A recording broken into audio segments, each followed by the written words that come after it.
Greetings, dear subscribers and casual listeners of my channel. Today, we're going to talk about the most unusual and strange treats that wizards adore. I assure you, licorice candies that bite a little and Bertie Bott's every flavor beans with disgusting flavors are far from the most extreme of them. Let's dive into the world of wizard sweets that are sure to leave even the most sophisticated muggles intrigued. Number 1. Innocent yet strange sweets. Let's start with the more normal and familiar treats that could easily please even ordinary muggles. One such normal delight is the chocolate frog. It's simply a delicious piece of chocolate, but it also tends to escape while you're eating it. Perhaps it's the only candy with an unusual moving shape. Interestingly, in the books, the frogs don't actually move. It's simply an oddly shaped piece of chocolate with no magic involved. Wizards' love for adding amusing shapes to their food has led to the popularity of sweets like chocolate frogs, cauldrons, pumpkins, mice, and wands. It's also worth mentioning the Drubbles gum, which creates enormous bubbles that float around the room for days. The perfect choice for Muggle children. And of course there are Bertie Bott's every flavor beans with a variety of flavors. While some Muggles may not understand why anyone would want to eat candy with unpleasant flavors, wizards clearly know how to have fun, making it the perfect treat for a lively get-together with friends. Number 2. Dangerous sweets. But if ordinary wizard treats seem interesting, we move on to the truly eccentric ones. Some sweets are deliberately dangerous and can have quite unpleasant consequences. For example, the licorice candies from the fourth movie that bite a little. These treats can even feel like you've eaten something alive. Equally dangerous are the popular in the wizarding world acid pops, so sour that they can burn through your tongue. Try them, and you might end up consulting a wizard healer. Yes, it's a risky pleasure, but for many wizards that's just what makes it more appealing. As Ron Weasley said, "I remember Fred gave me one when I was 7, and it burned a hole right through my tongue. Mum gave him a good whacking with a broom." Number 3. Oddities from Fred and George Weasley. However, no one has surpassed Fred and George Weasley in creating strange and unusual sweets. While their products aren't exactly traditional food, people are more interested in the effects they cause than the taste. Lollipops, vomiting pastilles, blood-flavored candies, and fainting nuts all were hugely popular among students who were clearly looking for ways to skip a few classes. It's surprising that the Ministry of Magic doesn't regulate such dangerous treats, and how they manage to sell them without consequences remains a mystery. Interestingly, Fred and George even started selling edible dark marks, which is perhaps a true display of bravery. Now that's a truly strange and ambiguous treat, one that induces vomiting yet is sold in a shop on Diagon Alley. Number 4. Tastes can't be argued about. Some sweets in the wizarding world are literally made from living creatures. For example, cockroach clusters, sweets made from actual cockroaches. These aren't just candies shaped like insects, they're food, where cockroaches are a primary ingredient. Of course, for most muggles, such treats might seem outright disgusting, but for wizards, it's a perfectly normal practice. In the same Sweet Kingdom shop, you can find blood-flavored lollipops. Ron and Hermione even considered buying them for Harry.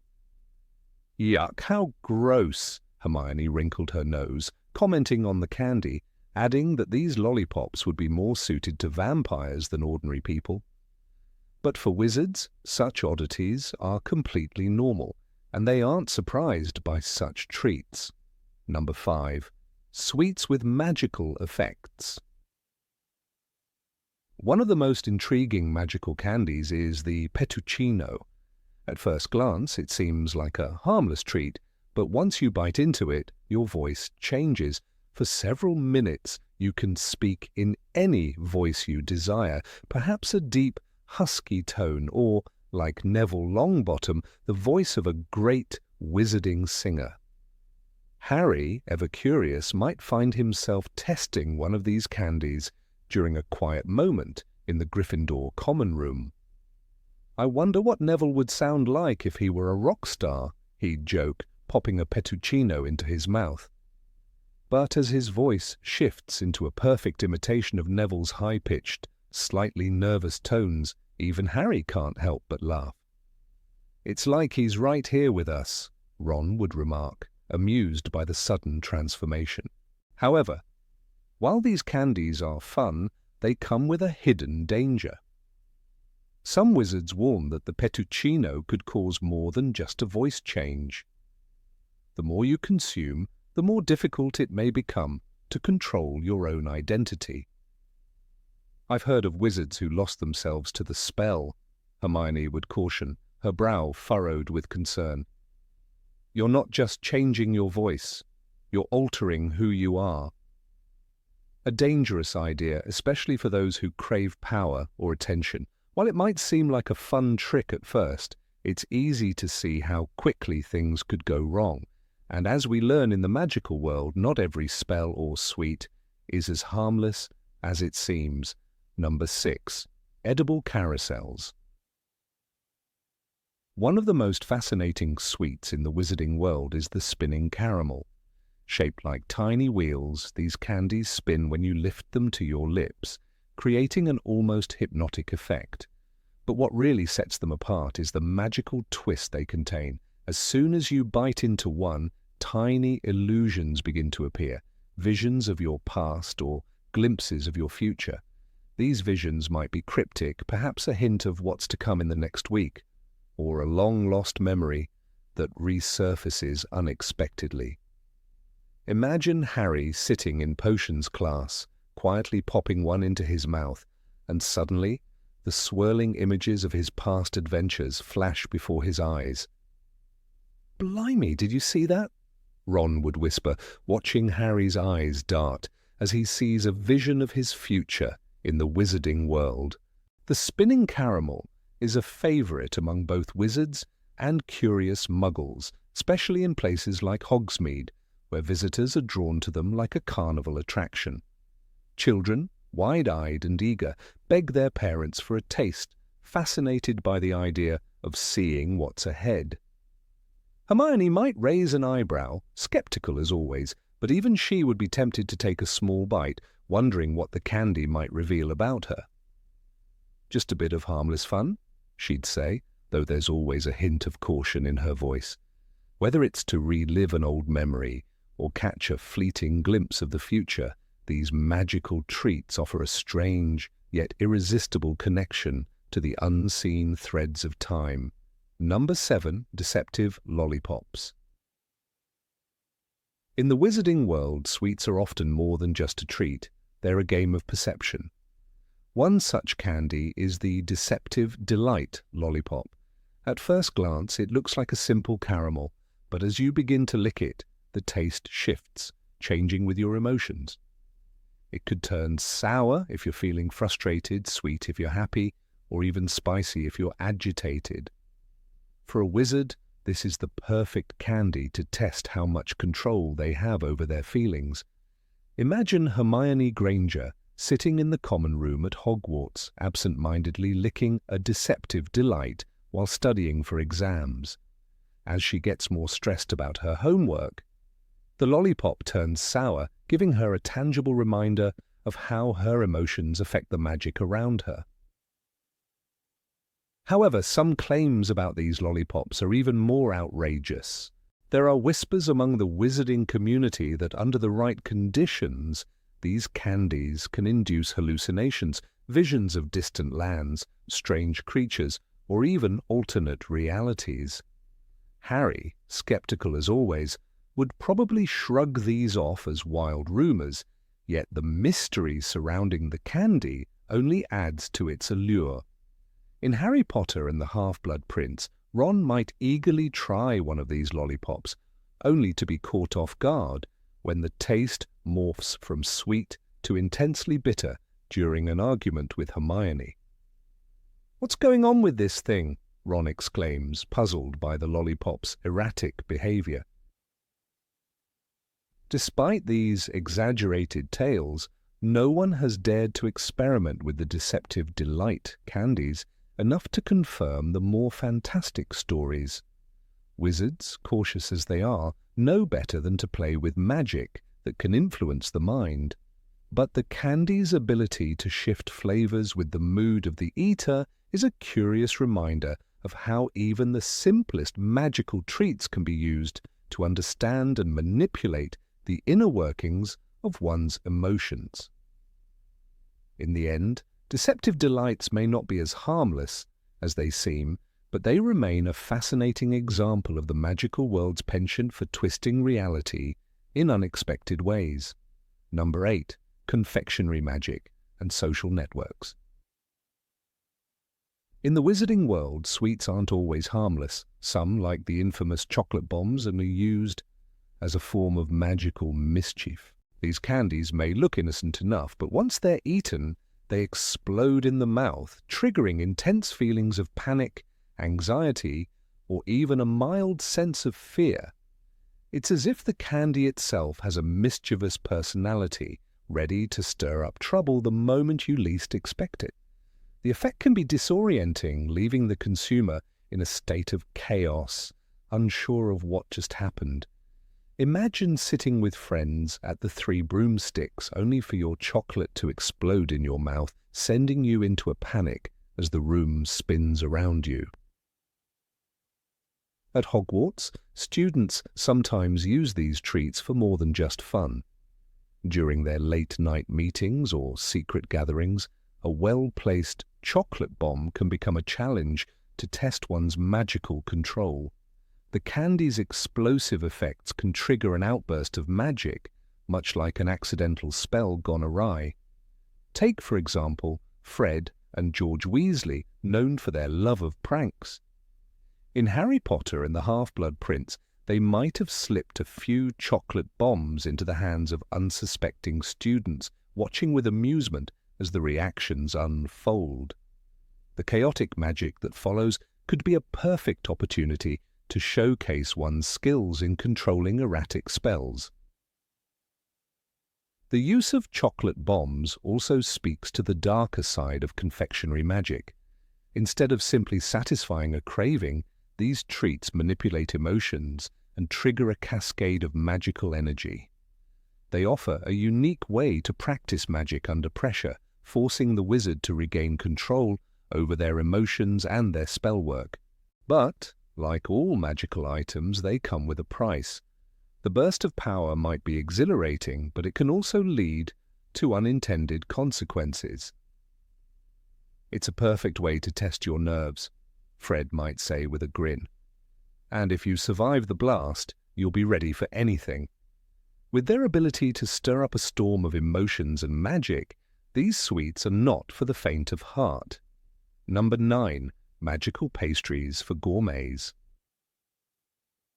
In the magical world, there are sweets that cater not just to the sweet tooth, but to the soul.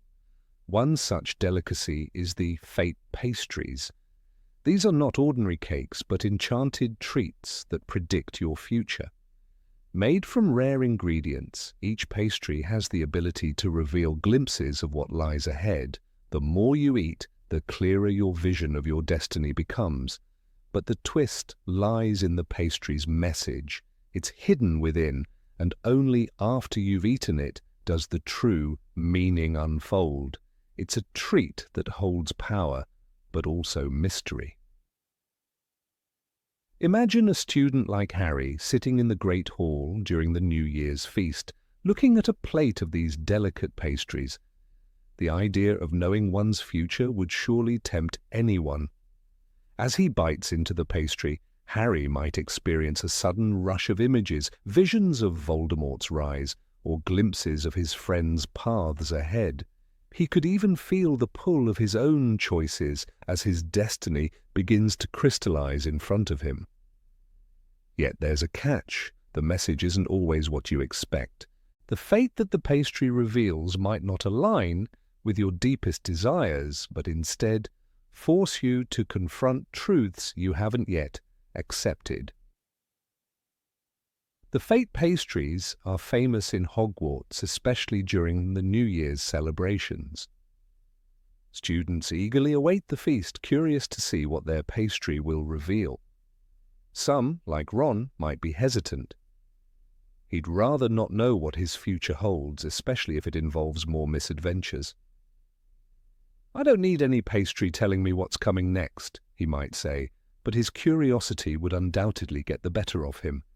After all, in a world filled with magic, there's always a desire to peek behind the curtain of fate. But these pastries aren't without their risks. They might show a future full of danger or confusion, leaving the consumer questioning what path they should follow. For Hermione, who prefers to rely on logic, the idea of trusting a magical pastry to guide her would be unsettling. Yet the allure of such a sweet treat would still be too much to resist, even for her. It's this combination of temptation, mystery, and magic that makes the fate pastries so captivating. They remind wizards and witches alike that no matter how much magic they wield, the future is still something to be savoured but never fully understood. Number 10. Biscuits that can talk. In the wizarding world, enchanted treats often have a life of their own. One of the most peculiar is the talking charcoal biscuit. These aren't just any ordinary biscuits. Once eaten, they start speaking, offering their thoughts on anything and everything. Imagine sitting down with a biscuit that starts discussing the merits of magical creatures or offering unsolicited advice on life. These biscuits can chatter about anything from deep philosophical questions to outrageous, far-fetched theories about magic. "You can't eat me without hearing my thoughts," one might say, breaking the silence in the room. Take, for instance, Ron Weasley. During one of their many adventures, he might have found himself munching on a talking charcoal biscuit and been immediately flooded with a nonsensical, rambling monologue about the importance of mischief in wizarding society. In a world where secrecy often reigns, the last thing any wizard wants is a biscuit blabbing about matters best left unsaid. But that's precisely what these magical treats do. They have a way of throwing in the most random ideas, making them both amusing and, at times, incredibly frustrating. Imagine sitting with a group of friends at the Three Broomsticks, only to have your biscuit start discussing the nature of time travel in a completely nonsensical way. It could distract anyone from a serious conversation, leaving even the most patient wizard frustrated. "Why does it always start with the Goblin Rebellion?" Hermione might mutter, rolling her eyes, as the biscuit goes off on another tangent about magical history. It's a fun idea, but for anyone looking for quiet or focus, a talking charcoal biscuit is the last thing they would want. Yet despite its annoying qualities, the talking charcoal biscuit is useful for certain situations. If you need someone to spill the beans without realizing it, offering them one of these biscuits might just do the trick. In the world of wizards and witches, where hidden truths often lie behind veils of secrecy, a talking biscuit might be the perfect tool to draw out confessions, making it a favorite among some, if only for its sheer unpredictability. "I can always trust this one to get the truth out," a wizard might say, as the biscuit reveals more than it should. In the end, these sweet treats offer more than just a snack. They offer an insight into the whimsical, often chaotic nature of magic itself. Number 11. Deep Night Caramels. In the magical world of Harry Potter, not all sweets are meant for simple enjoyment. Some, like the Deep Night Caramels, offer strange and useful powers to those who dare to eat them. These candies, when consumed, grant the wizard or witch heightened senses in the dark. It's as if they can see through the night, hear every whisper in the wind, and even feel the slightest movement around them, as if it were day. The effect is immediate, and many students at Hogwarts eagerly seek them out, especially when they find themselves in the Forbidden Forest or sneaking around the castle during late-night studies. One can imagine how Harry Potter himself might have benefited from these sweets during his many dangerous adventures. Whether it's sneaking past Filch or investigating a dark corner of the castle, the ability to sense things in the dark could save a life. As the students of Hogwarts often find, these caramels are no ordinary candy. They're magic wrapped in a sugar shell, designed to help when the world around you is cloaked in shadows. But not everything magical comes without a price. The Deep Night caramels, while offering an advantage in the dark, also bring unintended consequences. When consumed in excess, the sweet treat can lead to sleepless nights, leaving the eater wide-eyed and restless. Those who indulge too frequently may find themselves haunted by vivid, disturbing dreams. It's a dangerous game to play, gaining extraordinary powers at the risk of losing peace of mind. As Ron Weasley once joked, I thought it was all fun and games until I couldn't sleep for a week. The dark side of these sweets isn't often talked about, but it's always lurking. Not everything that glitters in the wizarding world is gold, and these magical caramels are a perfect example of how even the most tempting treats can have their darker side. Number 12. Coffee brogs. The famous coffee brogs are a peculiar treat in the wizarding world, a caramel candy with a taste of coffee that at first glance might seem like nothing more than a delightful indulgence. However, these seemingly innocent sweets possess an unexpected twist. Once consumed, they grant their eater an extraordinary effect. Thoughts begin to race and ideas seem to flow faster, almost as if multiple tasks could be solved at once. The magical properties embedded within the coffee brogs make them highly coveted, particularly among students at Hogwarts School of Witchcraft and Wizardry, who find themselves desperately trying to complete last-minute homework assignments or cram for looming exams. The energy they impart makes studying feel like a breeze. Yet just as quickly as the sugar rush takes hold, the effects begin to wane, leaving behind an aftermath that is less than pleasant. A crushing fatigue follows, along with an intense headache, a painful reminder of the price paid for the boost of brilliance. The origin of the coffee brogs is shrouded in mystery, but it is said that the sweet was first invented by a lesser-known wizarding chocolatier from the outskirts of London. Their magical origins are unclear, but it's rumoured that they were initially concocted as a way for wizards to stay alert during long, tedious meetings or important magical debates. Over time, their popularity grew among students of Hogwarts, particularly in the days leading up to major exams where time seemed to slip away with every moment of procrastination. A simple, sugar-coated candy, yet one that could alter the way one thought, perhaps forever.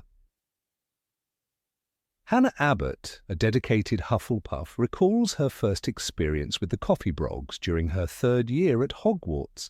She had been struggling to finish a potions essay that had been assigned just the night before and felt as though her mind was drifting aimlessly. She had tried everything from taking a walk in the herbology greenhouse to practicing levitation charms, but nothing seemed to work. That was when Parvati Patil, a fellow student, introduced her to the magical treat. Parvati had a fondness for trying new wizarding delicacies, and this particular one, she said, had helped her finish a 5-foot-long essay on advanced transfiguration in just an hour. When Hannah first tasted the caramel candy, she felt a rush unlike anything she'd ever experienced. It was as if a fog had lifted from her mind and thoughts, previously scattered and muddled, now flowed with ease. The words on her parchment seemed to appear of their own accord. Her quill barely kept up with the whirlwind of ideas. Within an hour, Hannah had completed the essay, and it was, by all accounts, one of her best works. But as the effects began to fade, so too did Hannah's energy. What had once felt like a triumphant surge of intellectual power now turned into a bitter, crashing exhaustion. Her eyelids grew heavy, and a dull throb began at the base of her skull, gradually intensifying. By the time she left the library, she could barely keep her balance. She had felt as though she could take on the world moments before, but now she could barely make it back to her common room. The lesson was clear. While the coffee brogs could propel the mind to incredible feats, they came with a hefty price, one that left the eater drained and longing for rest. Over the years, the use of coffee brogs became something of a ritual for Hogwarts students during exam season. They were often passed around in the library's dimly lit corners, shared among friends in whispered exchanges, and enjoyed during the most stressful moments of their young lives. Even those like Hermione Granger, who often boasted of an impeccable ability to manage time and complete her homework well ahead of time, were known to indulge in the occasional coffee brog during those particularly taxing moments. The speed at which the candies worked made them a nearly irresistible option for anyone caught in the whirlwind of end-of-term pressure. And it wasn't just students who benefited from the candies. The adults of the wizarding world, including ministry workers and aurors, were known to use them to sharpen their minds when faced with particularly difficult cases. One of the more notable instances occurred during the Second Wizarding War, when Auror Kingsley Shacklebolt had a particularly dangerous mission. The Order of the Phoenix had received intelligence that the Death Eaters were preparing to ambush a group of wizards in Diagon Alley, and Kingsley was called in to devise a strategy. The night before the operation, exhausted from days of surveillance and minimal sleep, he reached for a box of coffee brogs. As soon as he had eaten the candy, Kingsley felt his mind clear, ideas flowing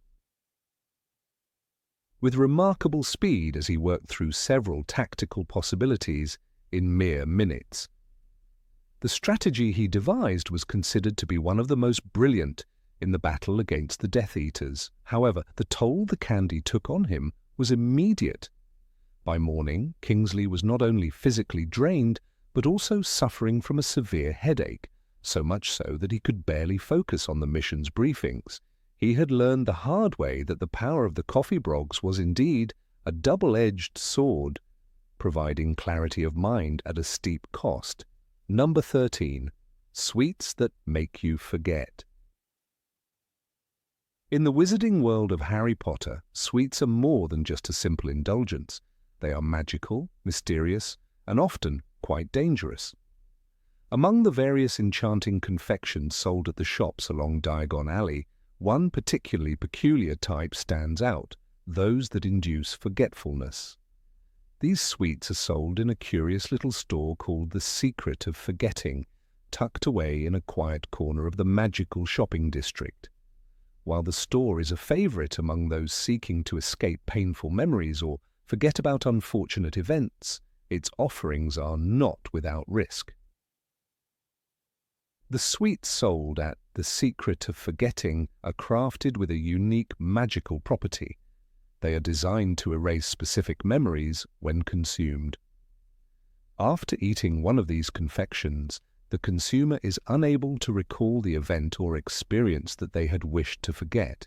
The effect is immediate and, for many, deeply soothing. Imagine a wizard or witch who has been through a difficult time, maybe a painful breakup, a harsh reprimand from a teacher, or the loss of a loved one. In such cases, the temptation to erase those painful memories is strong. A quick visit to the store and a single candy could make it all disappear. But the consequences of using such sweets are far-reaching. The process of forgetting, while seemingly simple, is a dangerous one. For one, the memory loss is not always as controlled as one might hope. While it may seem like an easy way to avoid painful emotions, there is no guarantee that only the unwanted memories will vanish. The magical properties of these sweets do not discriminate. They affect all memories within a certain proximity to the forgotten event. If one eats too many, or if one uses them too frequently, the danger of losing important memories becomes a real threat. One might forget not only the trauma but also critical, formative moments in their lives. Take, for instance, a student at Hogwarts who might have struggled through an intensely stressful year of school. They might turn to the secret of forgetting to forget a particularly harsh failure in a potions exam, something that embarrassed them in front of their classmates. It might seem like a quick fix, but after consuming the sweet, the memory of that exam could slip away, and so might the lesson learned from it. Over time, the student could find themselves forgetting not just individual incidents, but entire blocks of their magical education, a dangerous and slippery slope. In the wizarding world, this kind of selective amnesia is not a new concept. There have been cases, though rarely spoken of, where witches and wizards have used these forgetful confections in the pursuit of avoiding trauma. However, those who sought to avoid painful memories often found themselves plagued by even worse consequences. There is an unsettling power in the ability to forget, and some who indulged too deeply in these sweets later came to regret their decision. One particularly tragic example comes from the life of a wizard named Cedric Diggory. While the story is not widely known, it is whispered that Cedric, having experienced the loss of a loved one during the First Wizarding War, sought solace in the sweets from the secret of forgetting. He believed that by erasing his grief, he could return to a more peaceful state of mind. However, as he continued to use the candies, he found himself losing memories of his childhood, his friends, and even important events that had shaped his life. By the time he was an adult, he could barely recall his time at Hogwarts, and with it, much of the wisdom he had gained from his years there. This example highlights the dangerous allure of the sweets that cause forgetfulness. While they may seem like a harmless way to cope with the burdens of life, they come at the cost of losing essential memories that contribute to one's identity and growth. The loss of a single memory could cause a ripple effect, making it harder for the person to recall other details of their past, leading them into a state of confusion and disorientation. The very act of forgetting, it seems, can unravel the fabric of a person's life. The impact of these sweets is not limited to the individual who consumes them. In fact, they can have a profound effect on those around them as well. A person who loses a memory may no longer recognize their closest friends or family members, or worse, may no longer remember important shared experiences. Imagine, for example, a mother who forgets the day her child was born or the moment they first said, "I love you." These moments, though seemingly small, are the threads that weave together the tapestry of a person's life. Without them, relationships become fractured and trust is eroded. For those who come to depend on the secret of forgetting as a way to escape their problems, the eventual realization of what they've lost can be devastating. There are no refunds at this store, no way to undo the effects of the magical sweets. The only solution is to face the memories head-on, no matter how painful they may be. It's a harsh but important lesson in the wizarding world. While it's tempting to run away from one's past, true healing comes only through confronting and accepting it.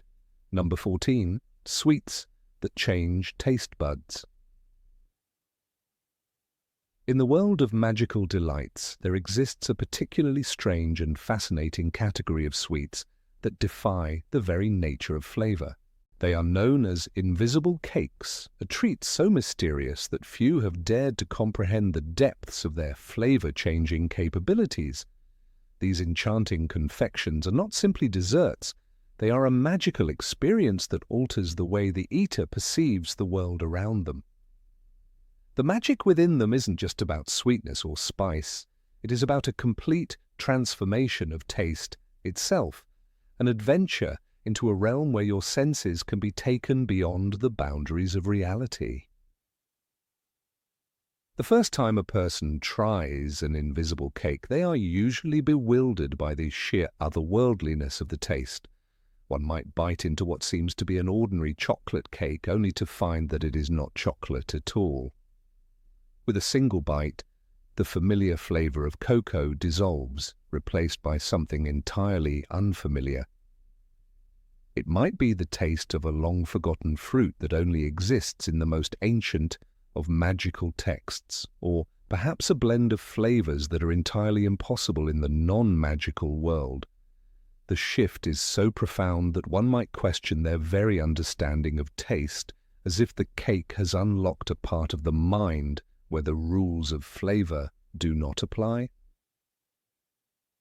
The magic of these cakes lies not only in their initial effect, but in their ability to transform with every bite.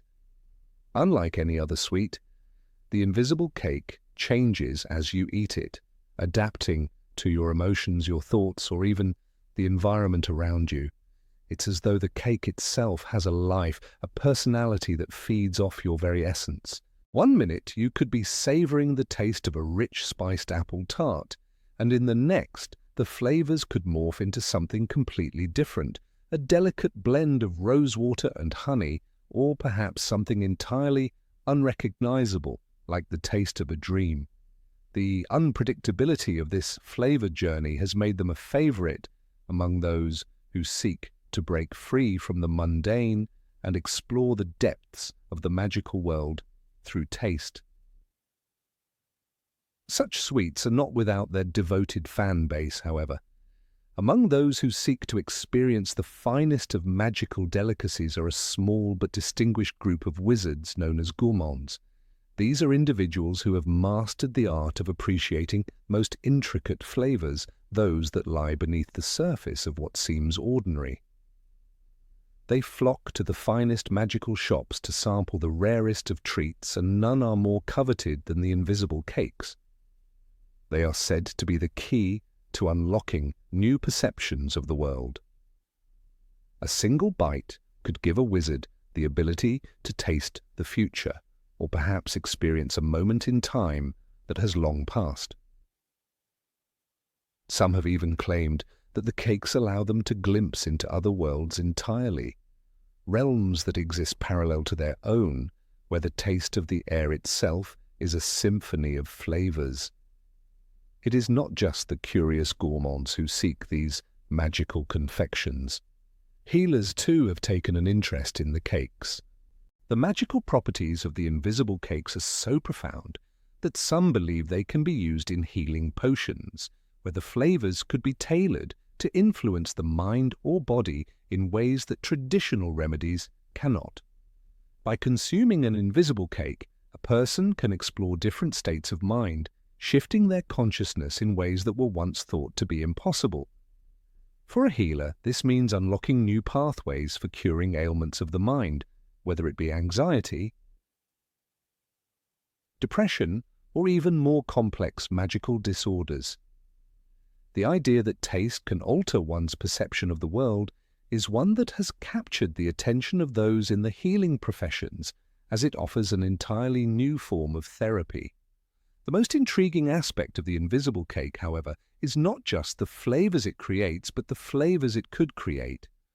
Some wizards have speculated that these sweets are the result of some long-lost magical recipe passed down through ancient families who knew the true potential of taste.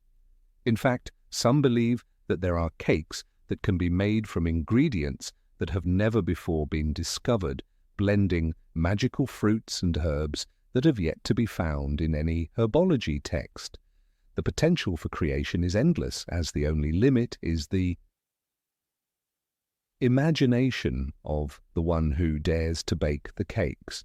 In a world where new magical ingredients are constantly being discovered, it is entirely possible that there are invisible cakes yet to be made, cakes that could change the course of magical history itself. But what is perhaps most enchanting about the invisible cake is the idea that it reflects the eater's own emotions. This magical quality was first noted by Professor Batilda Bagshot, a renowned historian of magic, who once wrote that certain flavors were linked to the emotional state of the person eating them. According to Professor Bagshot's research, the more attuned a wizard is to their own feelings, the more profound the effect the cake will have. A person in a jubilant mood might find themselves tasting the sweet, tangy flavors of a summer berry blend, while a more melancholy person might taste something darker, like the bitter sweetness of a forgotten memory. The fact that these cakes can read the emotions of the eater and change their taste accordingly makes them an even more intriguing experience for those brave enough to indulge. Number 15. Molecular chocolate. In the magical world of Harry Potter, where broomsticks fly, wands flick, and creatures both majestic and menacing roam, there's something even more curious than the typical magical concoctions one might expect to find in a witch's or wizard's kitchen. One such creation is the mysterious and intriguing molecular chocolate. At first glance, it might appear to be no different from a regular bar of chocolate, yet those familiar with the world of magical confections know better than to judge by appearance. Molecular chocolate is far from ordinary. It is a revolutionary treat that has captured the attention of advanced wizards who seek to push the boundaries of what magic and taste can offer. The origins of molecular chocolate trace back to a small group of ambitious wizarding alchemists whose works would become the cornerstone of this peculiar and experimental candy. These alchemists, known for their mastery of the magical and mystical properties of the mundane world, delved into the study of molecular composition. Their aim was simple yet complex, to create a confectionery that transcended the traditional constraints of flavor and texture. What they ended up with was a chocolate that could not simply be tasted at face value, but which held an endless range of flavors waiting to be unlocked by magic. Unlike the chocolate bars one might find at Honeydukes, which have the traditional cocoa flavor most are accustomed to, molecular chocolate has a completely different structure. At its core, it consists of thousands of tiny molecules, each representing a flavor or essence in its purest form. When a wizard or witch takes a piece of this candy, they do not experience a single taste. Instead, the taste transforms as soon as they cast a spell upon it. The magical essence inside the chocolate molecules reacts to the spell, releasing a completely new flavor profile each time. If a wizard uses a simple Leviosa charm, for instance, the chocolate might reveal a fruity burst of strawberries and raspberries. A more complex spell, like Obliviate, could evoke a salty, savory undertone reminiscent of caramelized onions, while a Lumos might bring out a sweetness tinged with hints of honey and lavender.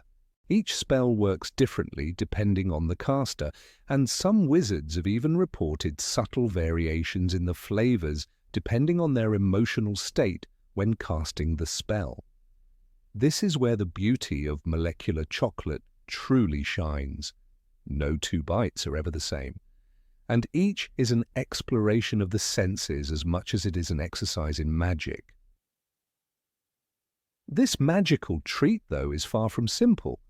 The process of crafting molecular chocolate requires not only a high level of magical expertise, but also a deep understanding of both alchemy and the chemistry of flavor.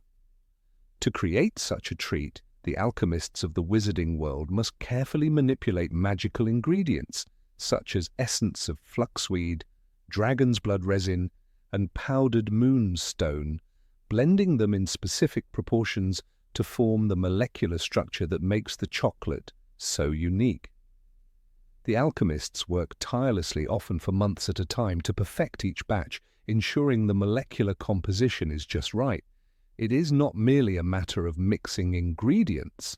Rather, it is a delicate balance between magic and science that brings the flavors to life. One of the more prominent figures in the development of this treat is the eccentric but brilliant alchemist Orville Winterbourne. Known throughout the wizarding community for his unconventional experiments and his passion for breaking the boundaries of magical flavor, Winterbourne was the first to craft a prototype of molecular chocolate. In his private laboratory at the edge of Hogsmeade, he spent countless nights experimenting with various magical spells and ingredients, determined to create a candy that would offer more than just a momentary delight. His work was groundbreaking, although it was met with skepticism from many in the wizarding community who had difficulty understanding how magic could fundamentally change something as simple as a piece of chocolate. But Winterbourne's dedication paid off when he finally produced a batch that caused an uproar upon its debut at the renowned Leaky Cauldron. The first testers, hand-picked witches and wizards, were astounded by the unprecedented depth of flavor that seemed to change with each bite. One moment I tasted the sweetness of strawberries, and the next it was as though I had tasted the entire garden, one wizard recalled. It was like nothing I'd ever experienced before. Every spell I cast seemed to reveal a new layer of flavor, as though the chocolate was alive, responding to me. As word spread, the popularity of molecular chocolate grew at an exponential rate. Soon, every high-end magical confectionery store was clamoring to sell the newest and most coveted candy on the market. The sweet shops in Diagon Alley, particularly the renowned Honeydukes, began offering limited edition versions of the treat. At first, the demand was so high that the alchemists were unable to keep up with production, leading to black market dealings where prices soared into the thousands of galleons per piece. It was an era of magical indulgence like no other, with wizards and witches alike flocking to taste this new, surreal creation. The sweet's appeal lies not only in its versatility of taste, but also in the mystery it creates. The idea of magical food that changes and adapts with each spell or magical interaction is something that appeals deeply to the curious and experimental nature of many witches and wizards. Each piece of molecular chocolate offers the possibility of discovery. A wizard might purchase a piece eager to find the perfect spell that unlocks the flavor they desire, and there is no guarantee that they will ever experience the same combination twice. For the adventurous or the deeply creative, the possibilities are endless. The nature of molecular chocolate, however, does pose challenges in its consumption. Because the flavors can be so unpredictable, it is recommended to eat the candy in small amounts, as overindulgence could lead to a disorienting experience. Several wizards have reported becoming overwhelmed after ingesting too much, with flavors that are difficult to place or control. The alchemists have noted that it is also important for the caster to maintain concentration during the magical process, as stray thoughts or feelings could drastically alter the flavor.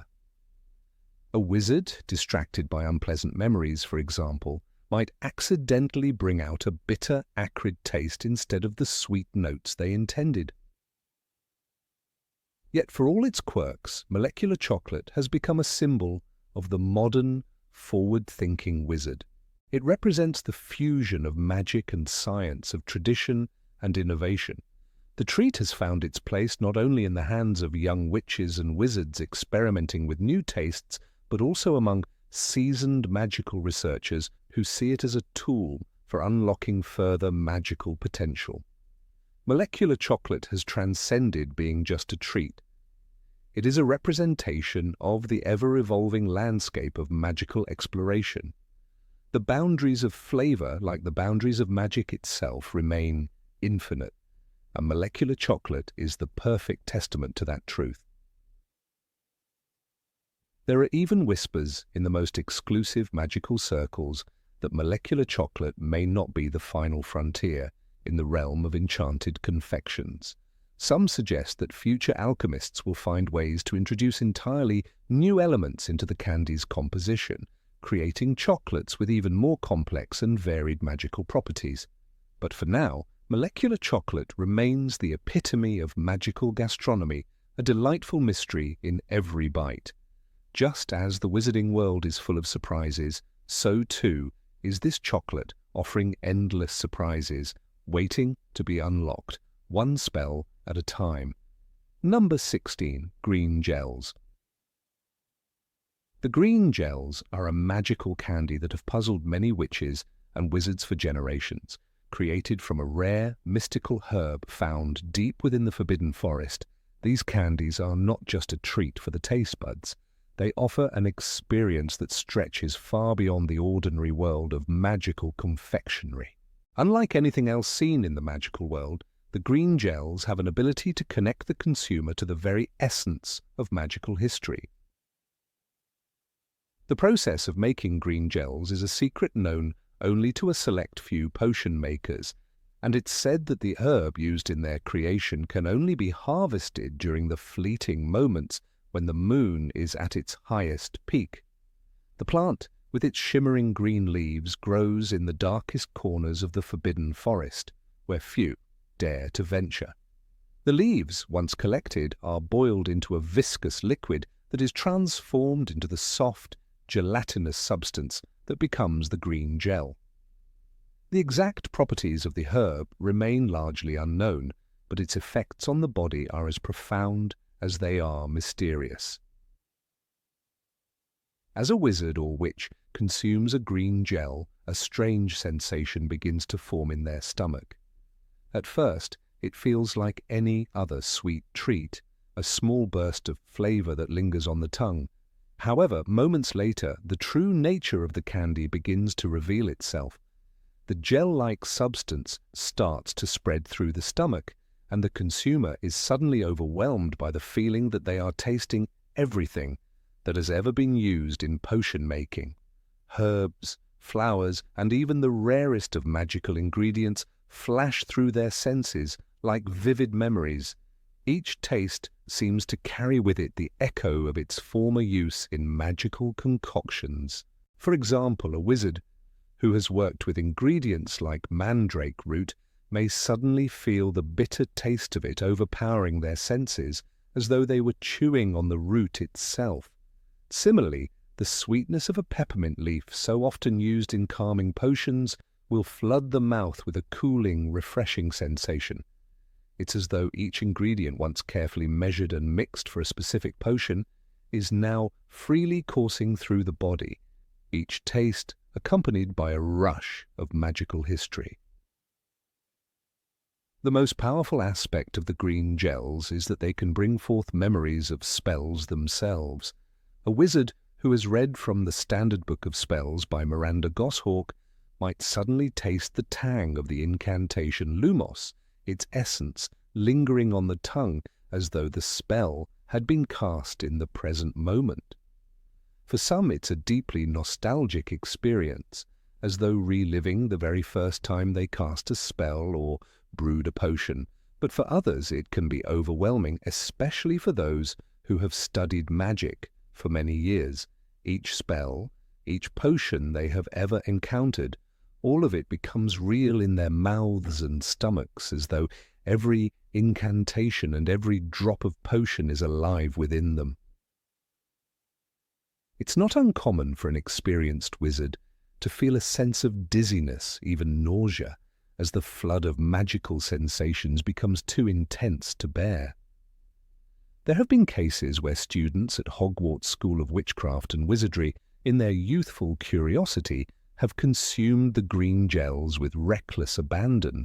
One such case was reported during Harry Potter's 6th year, when a particularly daring Gryffindor student, eager to impress their friends, brought a packet of green gels to the common room.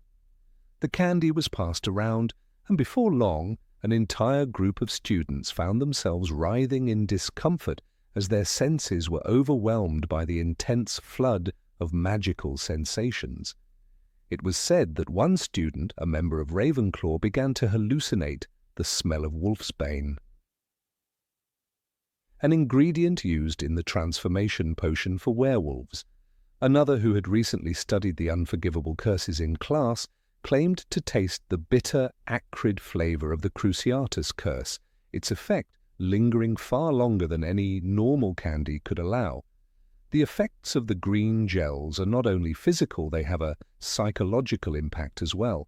It is as if each bite creates a powerful connection to the user's magical history, allowing them to experience spells and potions that they may have long since forgotten.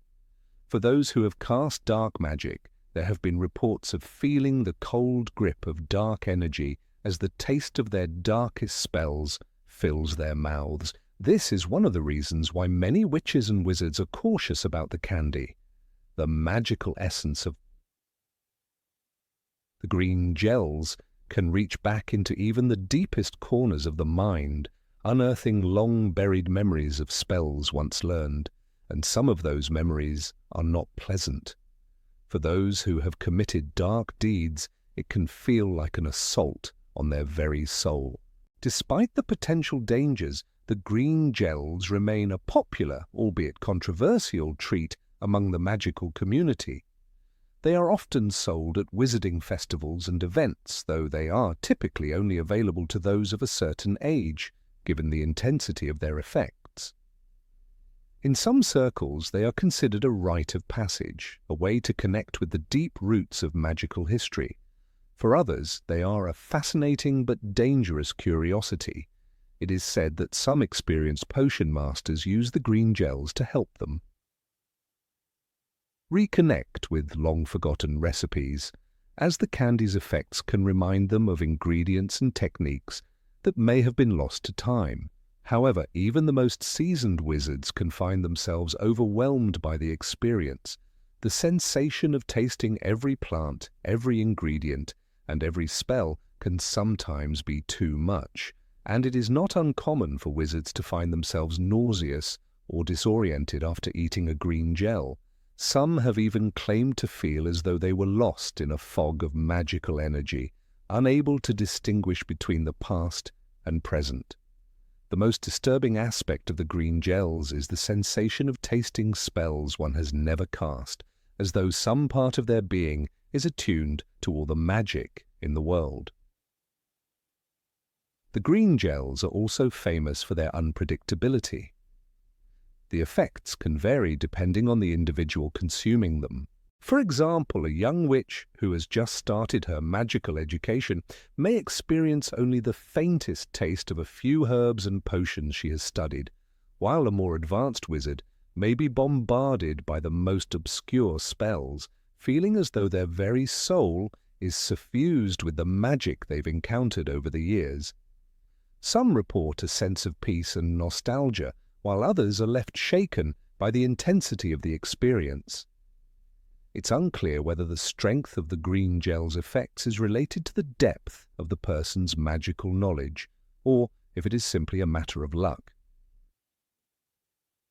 One of the strangest things about the green gels is the sense of loss that sometimes accompanies them. For some wizards, eating a green gel brings about a strange sense of emptiness, as though they are tasting something that they can never truly understand. The experience is so profound that it can leave some witches and wizards questioning their connection to the magical world itself. This feeling of disconnection is often most intense for those who have studied magic for many years, as they feel the weight of all their accumulated knowledge pressing down on them. It is as though the green gels serve as a reminder that there is always more to learn, more to experience, and more to understand. While many in the magical community continue to marvel at the green gels, there are those who believe that the candy should be studied further to unlock its full potential. Some speculate that the green gels may hold the key to understanding the deeper, more mysterious aspects of magic itself, while others fear that they are a dangerous reminder of how little we truly know about the magical world. Either way, the green gels remain one of the most intriguing and enigmatic sweets ever created in the wizarding world, offering both wonder and caution in equal measure. In the end, The green gels stand as a symbol of the unpredictable nature of magic itself, a reminder that even the most delightful treats can hold within them the power to awaken ancient knowledge and sometimes to reveal more than one is ready to understand. Whether they are seen as a gift or a curse, the green gels are undeniably a unique and unforgettable experience for anyone brave enough to try them. Number 17. Lollipops with predictions. In the world of magic, there are many peculiar and mysterious items that pique the curiosity of witches and wizards alike. One such artifact, though often overlooked, is the Predictus lollipop, also known as the prediction lollipops or simply the fortune candies. These magical sweets are not just treats for the sweet-toothed. They come with an eerie yet captivating twist that has intrigued wizards for generations. With their ability to offer glimpses into the future, these candies have found their way into many a wizard's collection, though not without some trepidation. At first glance, a Predictus lollipop appears to be no different from any other ordinary magical confection. Brightly coloured and shaped like a simple hard candy, it entices with its sugary allure. However, the true magic begins once the candy is tasted. As soon as the tip of a tongue touches the lollipop's surface, the candy starts to change colour, shifting through shades of blue, green, and even purple in some rare instances. It is almost as if the lollipop is alive, reacting to the very presence of the wizard who holds it. This transformation is not merely for show, as the lollipop begins to release a magical aura. Inside the candy, a small, glowing scroll appears, unrolling in mid-air to reveal the prophecy contained within. The scroll is a rare and delicate piece of magic itself, as it whispers in soft tones that only the recipient can hear. These prophecies, however, are not always clear-cut. They often come in riddles or vague hints about the future, leading many to wonder if the candy is a true fortune-teller or just a source of delightful confusion.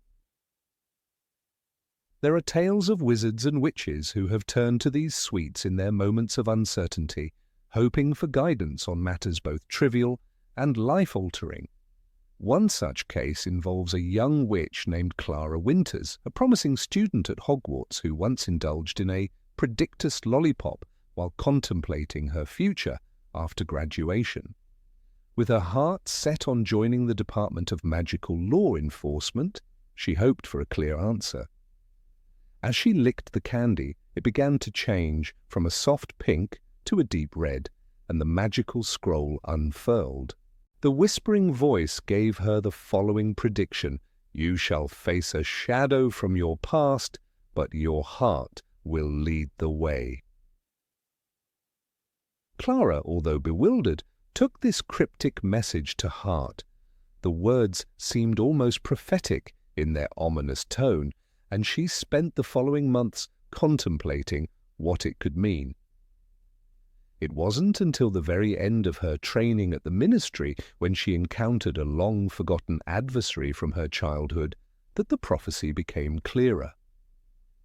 In a battle of wits and will, Clara found that her connection to her own heart, her sense of right and wrong, was indeed her guiding light. The Predictus lollipop had not been wrong, but it had certainly left her with more questions than answers. This, however, is the typical nature of the Predictus lollipop. It does not always provide clear answers. The prophecies can often be vague, offering only partial glimpses into the future, and sometimes they seem to contradict themselves. Another example can be seen with the well-known wizard Orville Thistlewhip, an eccentric inventor who once took a Predictus lollipop while deciding whether or not to present his latest invention to the ministry. The candy changed from yellow to orange, and the prophecy whispered to him, "You will invent a creation that will change the world, but only after your greatest failure." Orville, who was known for his overconfidence, scoffed at the prediction. He forged ahead with his plans to unveil his new invention at the Ministry's annual exhibition, only for the presentation to end in disaster. His creation malfunctioned spectacularly, causing a large-scale mishap in the Department of Mysteries. However, Orville's failure did not end his career. Far from it. The setback served as the catalyst for him to revise his invention and eventually lead him to the creation of one of the most groundbreaking magical devices of his time. The Predictus lollipop had been spot on, but it left Orville with far more questions than he could have anticipated. Was his failure truly necessary? Would the outcome have been the same if he had never failed? The candy's prediction had shown him a future that was both possible and inevitable, but it had done so without providing the clarity that many wizards so desperately crave. The Predictus lollipop has become a staple at many wizarding parties, a novelty that some use for fun and others for more serious reflection. It is not uncommon to see witches and wizards, especially younger ones, eager to try the candy in the hopes of getting a glimpse of their futures. It is said that during one particularly lavish soiree at the Burrow, hosted by the Weasley family, several of the guests decided to try a Predictus lollipop. Ginny Weasley, who had recently become engaged to Harry Potter, was among them. With a twinkle in her eye, she licked the candy, and it changed colour from a cheerful red to a mystical violet. The prophecy that emerged was simple, yet chilling. Your union will be tested by time, but the bond will remain strong. Ginny, ever pragmatic, smiled at the prediction, seeing it as nothing more than a reminder that relationships require work. However, Harry, who was standing beside her, was troubled by the cryptic nature of the fortune. Was it simply a general statement, or did it hint at challenges yet to come? He could not help but feel uneasy, as though the candy's prophecy was subtly reminding him of the weight of their future together. As it turned out, the years that followed would indeed be challenging, with both Harry and Ginny facing trials that tested their relationship, though none of the struggles could have been foreseen at the time. The popularity of the Predictus lollipop has led to the creation of various imitations and offshoots, some more reliable than others. There are lollipops that promise to offer fortunes based on your zodiac sign or favorite colors, but none have quite the same mystique or reputation as the original Predictus.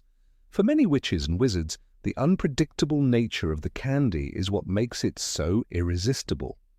The uncertainty and thrill of potentially discovering something unknown about their future is a tantalizing prospect, even if the outcome is often frustratingly vague. Despite the ambiguity of the predictions, the Predictus lollipop continues to captivate the wizarding world. Its allure lies in its promise of insight into the future, even if that insight often raises more questions than it answers. In a world filled with uncertainty, the Predictus lollipop offers the tantalizing possibility of foresight, a glimpse into the unknown that leaves the consumer both excited and apprehensive.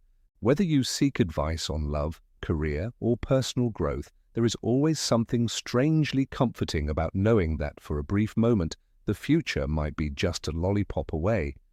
But one must be cautious because, as many wizards have learned, the future is never as clear as a fortune cookie's message, and sometimes it's best left unknown. For some, the allure of the Predictus lollipop lies not in the prophecy itself, but in the mystery it creates. There is something to be said for the magic of not knowing the future, yet feeling that it might be within your reach. Perhaps, after all, it is the journey to uncover one's fate that is the true magic of the Predictus lollipop, not the answer itself. And as long as wizards continue to seek answers from the unknown, the Predictus lollipop will remain a staple in the magical world, a sweet, mysterious temptation that promises more questions than answers. Number 18. Bloody sorbet. Blood sorbet, a name that often stirs both intrigue and caution among the wizarding community, is a peculiar and highly sought-after magical dessert. For true connoisseurs of exotic and controversial delicacies, it is an experience unlike any other.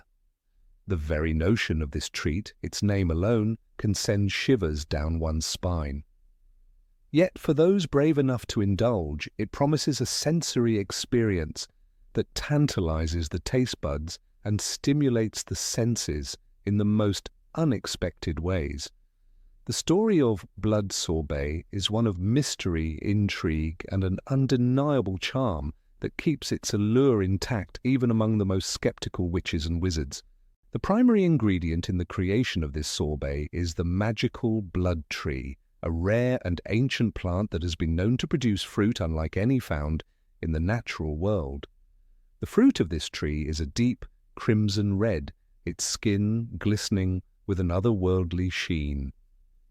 The juice of the fruit is said to possess both a sweetness and a slight bitterness with an aftertaste that lingers like a secret, whispering its unknown origins.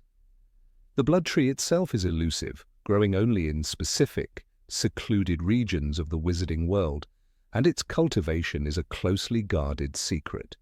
Even the most experienced potion masters hesitate to reveal the exact location of these trees, fearful that their rarity would be exploited for the wrong purposes. Once harvested, the fruit is carefully processed to create the base for the sorbet. The mixture is combined with extracts from other magical fruits, creating a complex blend of flavors. Some of these fruits are said to come from plants that have been imbued with peculiar magical properties. For instance, the scent fruit is known to emit a sweet aroma that evokes memories of past experiences, while the dreamberry creates subtle illusions when consumed. Together they form the foundation of this extraordinary dessert, adding layers of flavor and complexity to its composition. However, the most distinctive characteristic of blood sorbet is its effect on those who consume it. Upon eating the sorbet, one experiences an immediate sensation of tingling throughout the body, a peculiar sensation that is almost like a light electrical current coursing through the veins. This sensation is not harmful, but it is enough to make even the most experienced wizard pause and reflect on what they have just eaten. It is said to create an intense, almost intoxicating feeling of heightened awareness, causing the eater to become more attuned to their surroundings and even the emotions of those around them. The tingling sensation is often described as both unsettling and exhilarating, making each bite a unique experience that can never quite be replicated. The origin of this strange sensation lies in the magical properties of the blood tree itself. The fruit is infused with an ancient enchantment that causes the body to react in such a manner. This enchantment was first discovered centuries ago by a forgotten wizard whose experiments with magical plants led to the creation of the blood tree. It is rumored that the wizard sought to create a potion that would allow the drinker to experience the world in a completely different way, one that would heighten their senses and attune them to the very fabric of the universe. Though the potion was never perfected, the blood tree remained, and its fruit continued to hold its strange allure. While the tingling sensation is the most widely known effect of the blood sorbet, there are whispers of other, more subtle reactions that occur within those who partake in the treat. Some say that after consuming the sorbet, their dreams take on a more vivid quality, with images and sounds from the waking world bleeding into the dreamscape. Others have reported experiencing flashes of insight or heightened intuition, as if the sorbet has unlocked some hidden part of the mind. It is not uncommon for those who have eaten the sorbet to find themselves suddenly inspired, whether through a burst of creative energy or an unexpected surge of wisdom. Despite its reputation for being somewhat dangerous, blood sorbet has become a coveted delicacy among the elite of the wizarding world. In fact, it is often served at the most prestigious events and banquets, where it is considered a mark of distinction to be able to offer such a rare and unusual dessert.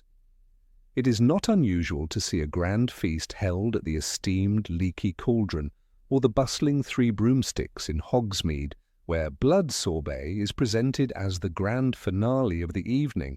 For those lucky enough to attend such an event, the experience of tasting the sorbet is one that is eagerly anticipated and often discussed long after the evening has passed. The sorbet is often paired with a special drink, an elixir made from the moon vine, a plant that blooms only under the light of the full moon.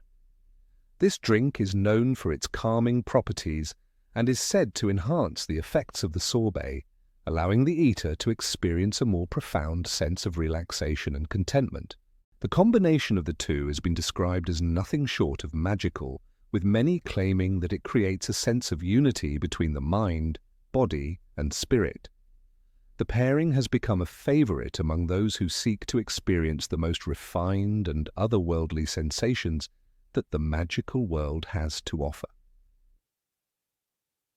Despite its esteemed place in the world of magical cuisine, blood sorbet has also garnered its fair share of controversy. Some argue that it is nothing more than a dangerous gimmick, a spectacle that plays on the fears and curiosities of the masses. The sensation it induces is often seen as little more than a parlour trick, a mere manipulation of the senses. Others question the ethics of using such a rare and potentially dangerous plant in a dessert, arguing that it is reckless to experiment with something as potent as the blood tree. Still, there are those who believe that the sorbet is a true work of culinary art, a masterpiece that deserves to be savoured and respected for its complexity and depth. One of the more intriguing aspects of the blood sorbet is the way it has become tied to the broader history of magic and potion making. There are few desserts in the wizarding world that are as intertwined with magical theory as this one. The process of creating the sorbet is a delicate art, requiring not only skill, but also a deep understanding of magical plants and their properties.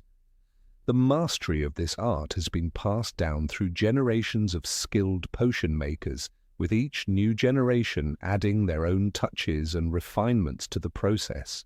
Some even speculate that the sorbet itself may hold the key to unlocking new magical techniques, though this has yet to be proven. In many ways, blood sorbet represents the very essence of magical experimentation, its origins steeped in mystery, its creation a delicate balance of art and science. It is a reminder that even in a world of powerful wizards and witches, there are still unknowns waiting to be discovered, unexplored territories of magic that remain hidden from view. Whether it is a dangerous illusion or a true masterpiece of magic, the sorbet remains an enigma, one that continues to captivate and intrigue those brave enough to seek it out. For many, it is a delicacy that is not merely about the taste, but about the experience, a journey into the unknown that leaves an indelible mark on the soul. Despite its strange and unsettling nature, blood sorbet remains one of the most iconic desserts in the magical world. Its allure is undeniable, drawing those who seek to push the boundaries of their magical experiences. For those who have tasted it, the memory lingers long after the tingling sensation has faded, a reminder of the strange, otherworldly magic that exists just beneath the surface of the everyday world. As the wizarding world continues to evolve, there is no doubt that blood sorbet will remain a cherished part of its culinary legacy, a symbol of the magical and the mysterious, forever intertwined. Number 19. Time-gobbling lollipops. There are very few magical sweets that truly stand out in the wizarding world, but one of the most curious and intriguing creations are the time-turner lollipops, better known in the magical community as poglotitelli vremeni. These lollipops, shrouded in mystery and enchantment, have the extraordinary ability to manipulate time, allowing the person who consumes them to alter their perception of it in remarkable ways. However, as with all powerful magic, the effects of these sweet treats come with both wonder and caution. These lollipops are not something you can find at every candy store or even in the more common magical shops. Only the most reputable and highly skilled magical confectioners, those whose talents extend far beyond the ordinary, are able to craft these peculiar sweets. The process of making a pogliottitelli vremeni is complex and requires a blend of rare, magical ingredients, precise timing, and a deep understanding of temporal magic. The lollipops themselves are often a deep shade of blue, shimmering slightly as if infused with a bit of the night sky. The wrapper is typically adorned with symbols that are barely recognizable to most wizards, though to an experienced eye they hint at ancient temporal runes. The first time I heard of the pogliottitelli vremeni was during my time at Hogwarts, when I overheard a group of older students discussing their recent visit to the magical sweet shop known as Honeydukes. They were animatedly speaking about a strange experience they had after indulging in one of these lollipops. It was a quiet evening in the Gryffindor common room, and the faint crackling of the fire provided a warm backdrop to their conversation. As they explained it, after eating the lollipop, they had felt time slow down around them. They described how a few minutes stretched on endlessly, allowing them to finish their homework, finish their meals, or even speak to someone for longer than they otherwise would have had the time for. It sounded like something straight out of a dream. However, there was also a warning among their excitement. One student had accidentally overused the lollipops, eating them too frequently, in an attempt to cheat time. The result was not a pleasant one. After several days of consuming multiple lollipops, he began to notice strange things happening to his body. His skin looked a little older, his hair turning grey prematurely, and he complained of an overall sense of sluggishness that made it difficult for him to even climb the stairs to the tower. This was when the students realized that while the pogliottitelli vremeni granted them an advantage, they were not to be consumed carelessly. As it turned out, the sweet's effects were not only tied to the mind, but also to the body. The wizarding world had long known that tampering with time could lead to unintended consequences. Time was a delicate thread that connected everything in the universe, and to manipulate it, even briefly, could have profound repercussions. The lollipops offered a brief respite, a way to stretch time when it seemed too short, but the more a person relied on them, the more it could disrupt their natural balance with time itself. Many wizards, particularly those who were heavily involved in demanding magical professions, often found these lollipops to be an invaluable tool.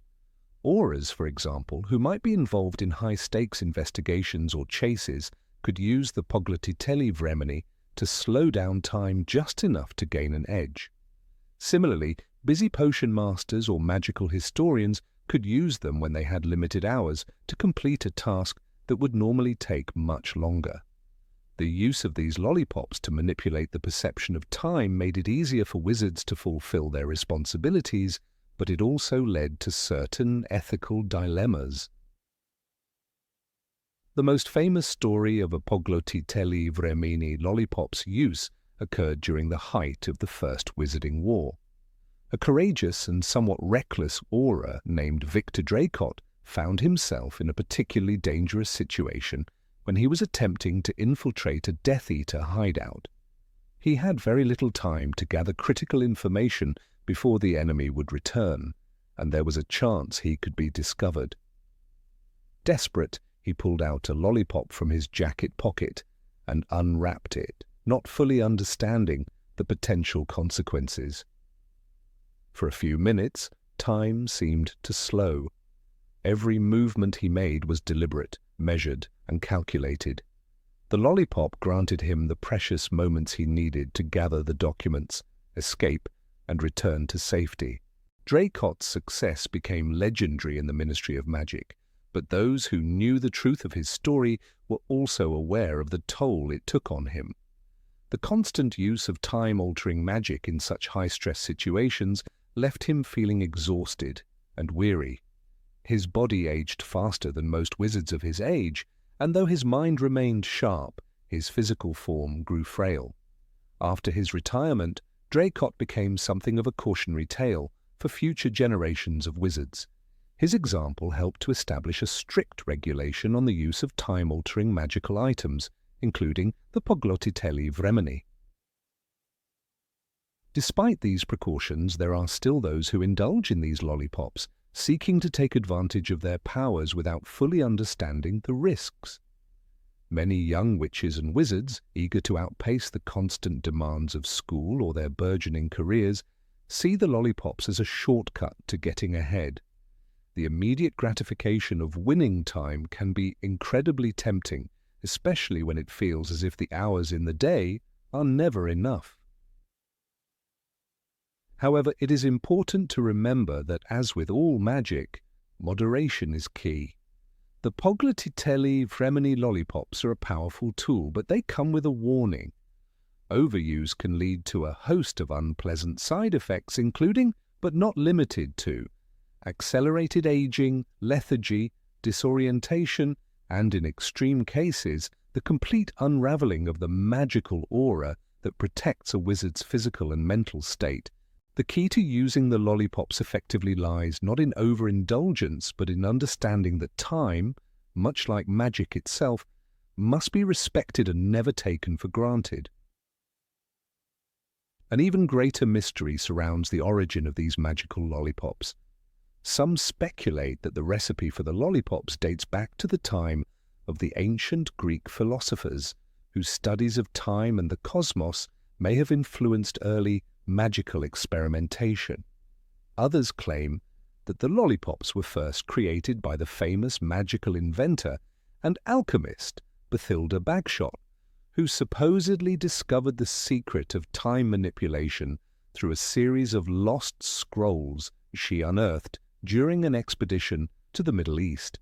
While no one can confirm the true origins, there are certainly enough rumors to make one wonder if these candies were once a part of a much older, forgotten form of magic.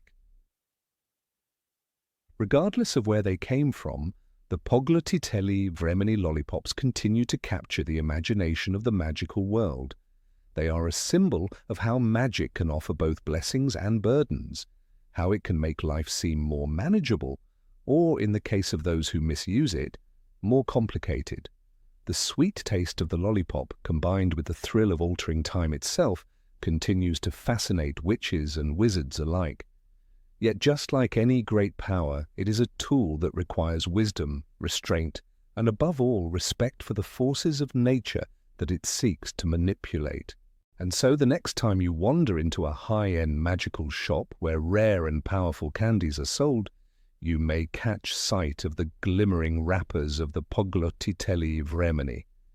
You may be tempted to reach for one, curious about how it feels to play with time. But, as always, remember that even the most delicious and enchanting of magical sweets must be enjoyed wisely. The time you win may come at a greater cost than you ever expected. Number 20. Living candy.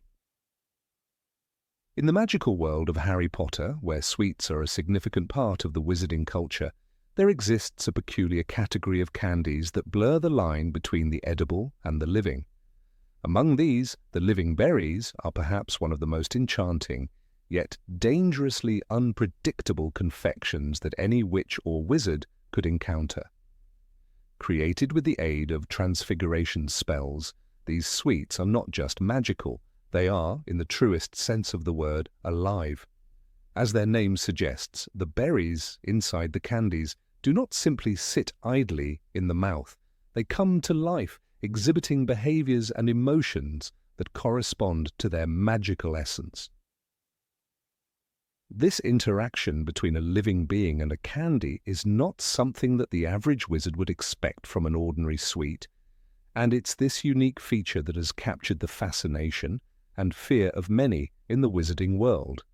The living berries are small, spherical confections that contain within them a magical berry known for its ability to transform its flavor depending on its emotional state.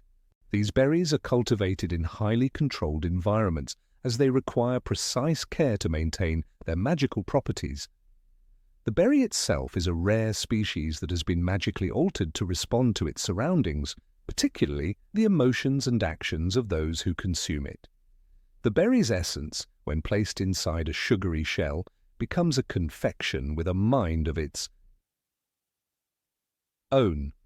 Unlike other magical candies which simply deliver delightful tastes or minor enchantments, the living berry reacts to the emotional energy of the person consuming it, changing its flavor and texture in response. For those brave enough to taste them, the experience can vary widely. When the berry feels happy or content, it produces a sweet, succulent flavor that bursts with the taste of summer fruits.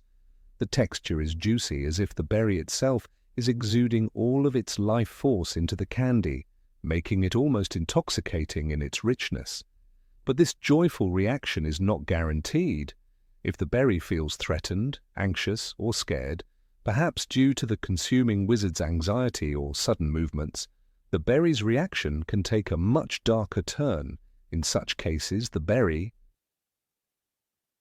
becomes bitter or even sour, with a flavor so sharp it could bring tears to one's eyes. Some who have tasted it in this state describe the experience as if their mouth were filled with the taste of old, spoiled fruit, a sensation that is far from pleasant. Creating the living berries is a delicate art, one that involves a blend of transfiguration, herbology, and even a bit of care of magical creatures. The berries themselves are grown in specialized magical greenhouses where they are nurtured by skilled herbologists. After the berries reach a certain level of maturity, they are carefully harvested and enchanted with transfiguration spells that grant them the ability to react to the emotions of those nearby. These spells are not simple. Casting them requires a high level of skill, as they involve changing the inherent properties of the berry's magical nature while keeping it alive. It is said that a poorly executed transfiguration can cause the berry to become unstable, making it even more unpredictable. There are whispers that a few living berries have been known to transform into something far more dangerous, leading to unfortunate incidents where the berry turned hostile, possibly even launching itself from its shell in an attempt to escape. For the young witches and wizards at Hogwarts, encountering these sweets could be a once-in-a-lifetime opportunity, often during special events or the more experimental lessons taught by professors who specialize in transfiguration. One notable example comes from Professor McGonagall's tenure at Hogwarts. During one of her more advanced transfiguration classes, students were tasked with experimenting with living objects. Although most of the students struggled, Hermione Granger, being one of the brightest students of her time, seemed to have a natural affinity for the challenge. According to sources, she successfully created a batch of living berries as part of a class project. Hermione's berries were said to behave predictably, remaining sweet and pleasant, much to the admiration of her peers. However, not all students were so fortunate, and one infamous incident involved a Gryffindor student who accidentally terrified his berry, resulting in a rather unpleasant sour explosion that left the class covered in sticky, bitter juice. The unpredictable nature of these magical sweets is part of what makes them both alluring and dangerous. Some seasoned witches and wizards even argue that the thrill of eating such a candy is precisely what makes it so enticing. The idea that the berry could change flavor at any moment, that it could reveal a hidden personality based on its emotions, adds an element of excitement to the experience. To some, the living berries are more than just a confection. They are a challenge, a test of magical prowess and emotional control. Others, however, view them with caution, as the potential risks involved in eating such unpredictable sweets are far from negligible. The darker side of the living berries came to light during an incident in the Forbidden Forest. a group of ambitious students, eager to experiment with magical creatures and plants, ventured into the forest to find a rare strain of the berry that had been rumored to grow in the wild. They encountered a particularly aggressive strain of living berries that had not been properly cultivated. These berries, reacting to the fear of the students, turned sour and began to release a toxic substance. The resulting flavor was described as a sharp, acrid bitterness that left a burning sensation in the throat. It was only through the quick thinking of the student's professor, who had followed them into the forest, that they were able to neutralize the berries with a carefully cast charm. This event sparked a debate about the ethics of using such living creatures for the purpose of creating sweets. While some wizards continue to defend the practice of creating living sweets, citing the long tradition of magical confections, others see it as an abuse of magical creatures for the sake of entertainment. The question of whether it is right to manipulate living beings, even those with a limited form of consciousness, remains a topic of heated debate in the magical community. The Ministry of Magic has yet to pass any specific legislation regulating the creation and sale of such items, leaving the decision to individual witches and wizards to determine their personal stance on the matter. Despite these concerns, living berries continue to be a popular, if controversial, treat among certain circles in the wizarding world. They are especially favored by those with a deep interest in transfiguration, as the act of crafting these candies is seen as an intricate test of one's skill with magical transformations. Some even argue that by interacting with these enchanted berries, wizards can gain a deeper understanding of the delicate balance between life and magic, learning to respect the emotional nature of magical creatures in ways that textbooks simply cannot teach. For those who dare to indulge, the thrill of tasting a living berry is an experience unlike any other in the wizarding world. It is a sweet, albeit risky, way to connect with the deeper mysteries of magic, a taste that lingers in the mind long after the candy has been consumed. Yet, as with all things magical, one must proceed with caution, for the berry's emotional state can change in the blink of an eye, leaving its consumer with a flavor far more intense and dangerous than they may have ever anticipated. Number 21. Magical waffles with scents. In the heart of Diagon Alley, where the cobblestone streets hum with the chatter of witches and wizards, there's a peculiar shop known to those with a refined taste for sweets.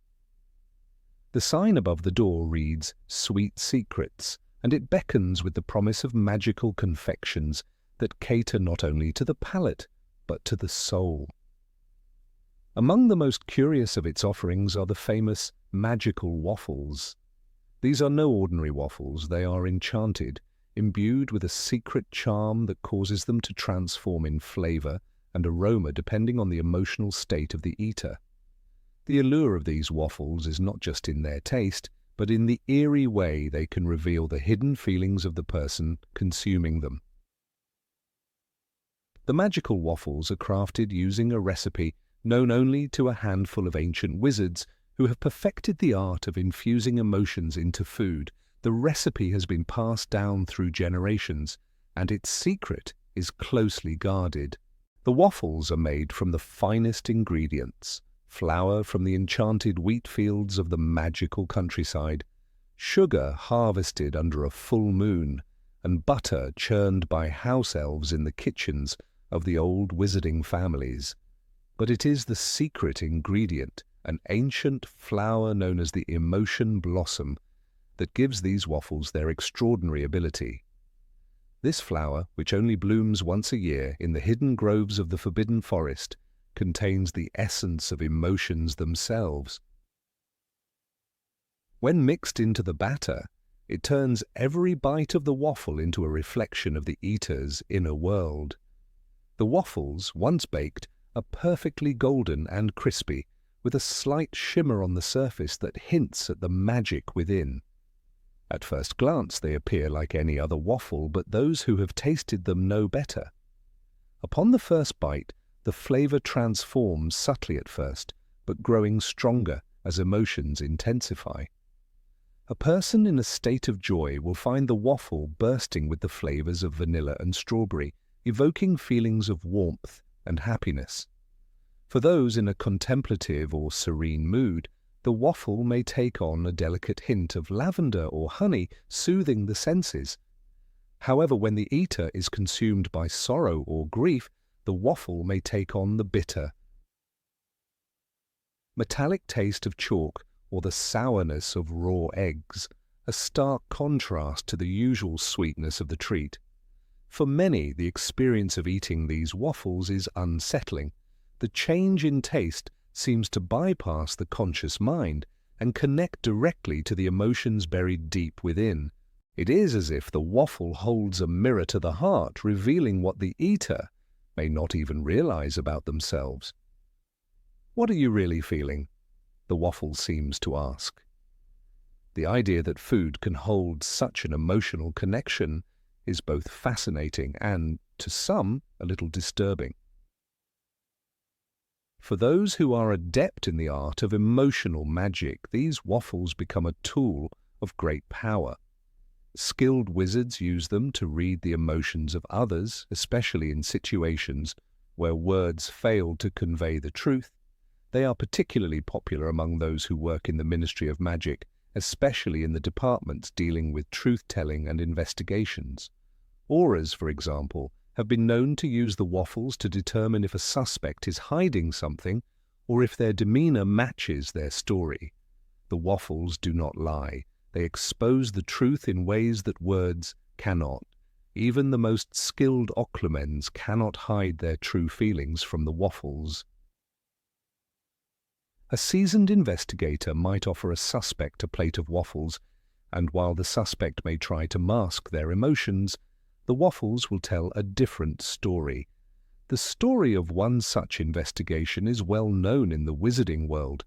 It occurred during the height of the Second Wizarding War, when tensions were running high and trust was in short supply.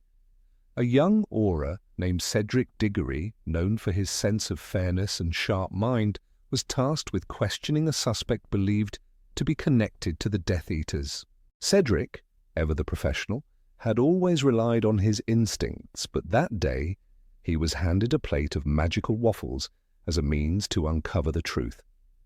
The suspect, a man named Regulus Black, seemed calm and composed, his face a mask of indifference. But as Cedric took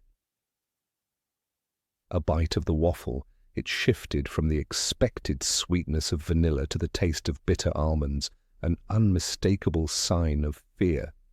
The waffles had exposed the emotions behind the facade, and Cedric, recognizing the subtle change in flavor, was able to crack the case wide open. It was a small but crucial moment in the war, and it demonstrated the power of these enchanted waffles. The waffles have not only been used for investigation, but also in more personal, intimate settings. Wizards and witches who are looking to understand their own emotions, or those of others, may indulge in the waffles as a way to explore their inner worlds. They are often served at gatherings where emotions run high, such as weddings or family reunions. It is said that the waffles can reveal unspoken tensions between family members, or even uncover hidden feelings of affection that have been suppressed for years. One famous example of this occurred during the wedding of Bill Weasley and Fleur Delacour. The reception, held at the Burrow, was filled with love and joy, but when some of the guests tried the waffles, the flavor began to change. For those who were truly happy, the waffles were light and sweet. However, for those harboring doubts or concerns, the waffles took on an oddly pungent flavor, an indication of the unspoken feelings in the room. It became a moment of revelation for some, while for others, it was a stark reminder of the complexities of human emotion. But it is not just the emotions of others that the waffles can reveal. They can also serve as a guide for self-reflection. A wizard or witch struggling with their own emotions may find clarity in the waffle's ever-changing flavors. One of the more interesting aspects of these waffles is their ability to evolve with the eater's emotions over time. If a person is sad at first, the waffles may begin with the taste of stale bread or mold, but as they work through their grief, the flavor can slowly transform, becoming lighter, brighter. This subtle transformation encourages introspection and helps the eater understand their emotional journey. There is, however, a darker side to these waffles. While they can be used for good, the magic that fuels them is not without its dangers. The process of consuming the waffles, especially in a deeply emotional state, can be overwhelming. There are tales of witches and wizards who have become so consumed by the emotional feedback from the waffles that they lose their grip on reality. One particularly tragic case involved a witch named Ophelia Goyle, who, in the throes of a deep depression, devoured an entire plate of the magical waffles in one sitting. As the waffles reflected her sorrow, changing from chalk to the taste of cold ashes, Ophelia fell deeper into despair. The waffles, in their eerie way, mirrored her inner turmoil so accurately that they seemed to amplify it, and she was never seen again. The waffles also have an interesting way of reacting to a person's emotional shifts. A single waffle can change multiple times as the eater's feelings evolve. In this sense, the waffles are like a time capsule of one's emotional state, a snapshot of the heart at a given moment. For this reason, they have become not only a curiosity in the wizarding world, but also an object of fascination for scholars of emotional magic. Some have even suggested that the waffles may hold the key to understanding the complex relationship between emotion and magic, a theory that has led to several secretive studies within the Department of Mysteries. Despite their somewhat unsettling nature, magical waffles have carved out a place in wizarding culture. They are not just a snack, they are a mirror to the soul, a delicious and poignant reminder of the intricate dance between magic and emotion. Whether used for investigation, personal reflection, or simply as a way to indulge in a sweet treat, these waffles remain one of the most intriguing and strange confections in the magical world. Number 22, happiness wands. In the magical world, there are treats that are far more than just a sweet indulgence. Among these, the most peculiar is the well-known confection known as happiness sticks. Shaped like miniature wands, these candies are as enchanting in appearance as they are in effect.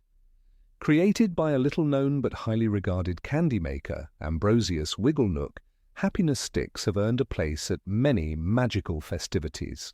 It is said that they are most commonly served at Hogwarts during celebratory feasts, where their whimsical charm adds an extra layer of joy to the festivities. The magical properties of the happiness sticks are subtle but undeniable. When consumed, they elicit an overwhelming sensation of happiness. It's not like the buzz of a sugar rush or the fleeting pleasure of a favorite treat. It is as though the very act of eating them invites a burst of pure joy into the heart. Within moments, the eater experiences an inexplicable lightness, a sense of calm, as if all the worries and troubles in the world have melted away.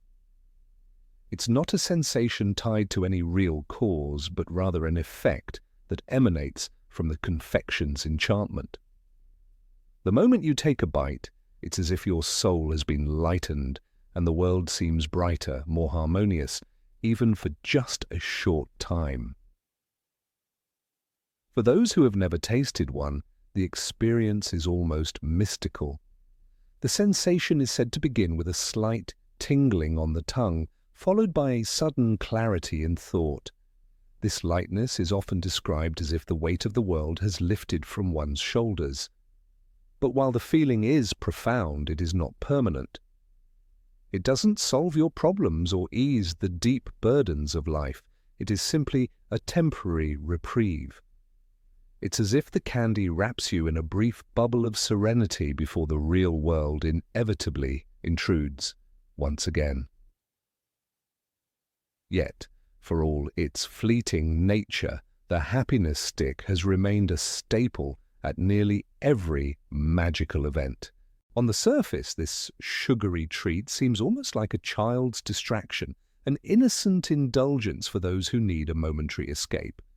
But dig a little deeper, and the candy's enduring popularity hints at something far more significant within the magical community. It represents a certain longing for simplicity and ease in a world often filled with dark magic, hidden dangers, and looming threats. For witches and wizards, the happiness stick becomes not just a sweet, but a symbol of hope, a fleeting taste of joy in a sometimes harsh world. One of the most memorable instances of the happiness stick's use occurred during the Yule Ball in the Tri-Wizard tournament. The event, which was already filled with excitement, took on an extra magical air when the candy was handed out to the students as a special treat. Hermione Granger, always the curious one, had seen the sticks before, but that night she couldn't help but indulge. As she bit into the sugary wand, she couldn't help but feel lighter, a sense of calm taking over her mind. It was a rare moment when she could simply let go and enjoy the present, her anxieties momentarily pushed aside. Even though it didn't last long, the brief respite was enough to make her evening just a little brighter. However, even the magical and joyful nature of the happiness stick cannot shield one from the reality of its limitations. As much as it offers an escape, it cannot erase true sorrow or inner turmoil. When placed under pressure, the effect of the candy can seem almost like a mockery of true happiness. No amount of sweet magic can fill the void of grief or loss. For some, especially those who have known deep sadness, the fleeting nature of the candy's effects may even make its momentary bliss feel hollow. It is important to remember that the happiness induced by the candy is not genuine in the truest sense. It does not touch the heart in the way love, friendship, or purpose do. It is a brief, temporary distraction, a bubble of joy that pops as quickly as it forms. Yet for all of its limitations, the candy is still a sought-after delight, cherished for the brief moment of joy it offers. In a world that often feels heavy, those who indulge in the happiness stick take a moment to embrace something simpler, something lighter. In the early days of their magical training, students at Hogwarts were warned about relying too much on the magic of sweets and charms like the happiness stick. Professor McGonagall, known for her stern demeanour, often reminded the students that true happiness comes from hard work, compassion, and perseverance. While the magic behind the happiness stick was impressive, it was not a substitute for finding joy in one's accomplishments, friendships, or passions. Yet even she couldn't resist the occasional indulgence, having been known to enjoy a happiness stick on particularly stressful days during her tenure as headmistress. While the happiness stick was largely a source of joy at celebrations, it did spark a bit of controversy among the more skeptical witches and wizards. Some questioned whether relying on such enchanted candies was simply an avoidance of reality. One must learn to find happiness within themselves, argued one of the more philosophical members of the Wizarding Council, Drusilla Tranchell. Magic can enhance, but it cannot substitute for personal growth. Her sentiments resonated with a few members of the magical community who believed that true happiness came from one's own actions and not from external sources. Even with the occasional criticism, the candy's popularity remains unshaken, especially in times of great celebration. It can be found in abundance at magical festivals like the Midsummer Moon or the Feast of Beltane, when witches and wizards gather to celebrate the changing seasons. During these festivals, the air is filled with the scent of candies, and the sight of young witches and wizards delighting in the magical effect of the happiness stick is not uncommon. These moments are filled with a carefree energy, where everyone is encouraged to indulge and be merry, their worries pushed aside, even if only for a little while. On a smaller scale, the happiness stick is often used in quieter, more intimate settings. In the homes of magical families, it is common for parents to share a happiness stick with their children, especially after a long and stressful day. For children, the candy represents not only joy but also a sense of security as they are wrapped in the warmth of their family's love. It becomes a gentle reminder that even in difficult times, there are fleeting moments of sweetness that can bring light to their world. Despite its simple nature, the happiness stick carries with it a powerful message about the human experience. It speaks to the universal desire for happiness and the need for occasional reprieve from life's struggles. It is a reminder that sometimes we all need a moment of escape, even if that moment is brief. And while the happiness stick cannot solve our problems or grant us permanent joy, it offers a fleeting but precious sense of peace, a momentary escape from the weight of the world. In a magical world where the shadows of dark forces loom ever larger, that small moment of light is perhaps more precious than ever. Number 23, magical nuts with a surprise. In the magical world of Harry Potter, few treats are as mysterious and beloved as the magical nuts with surprises. These peculiar confections are especially favored by young witches and wizards, adding an extra touch of enchantment to any occasion. The nuts themselves appear perfectly ordinary on the outside, but when cracked open they reveal a magical secret that often leaves the eater in awe. It is said that the moment one begins to chew the nut, the first sign of its enchantment manifests. Soft, melodic sounds that seem to hum and whisper, almost as though the nut is alive. Some have described it as a soothing hum, while others claim it sounds like a gentle laugh, reminiscent of a long-forgotten memory. What makes these nuts truly magical is the fact that within each one hides a tiny creature, a mystical being that brings a personal touch to every nut. These beings vary in nature and can range from whimsical little sprites with wings that shimmer like morning dew to tiny, mischievous imps that seem to enjoy pulling harmless pranks. These creatures, however, are not malevolent. Instead, they tend to offer kind words of encouragement, playful riddles, or surprising glimpses into the future. It's as though each nut holds a glimpse of the magical world that is both heartwarming and elusive. For example, the legendary Bertie Bott's every flavor beans, while unpredictable in flavor, pale in comparison to the intimate mystery that a magical nut promises.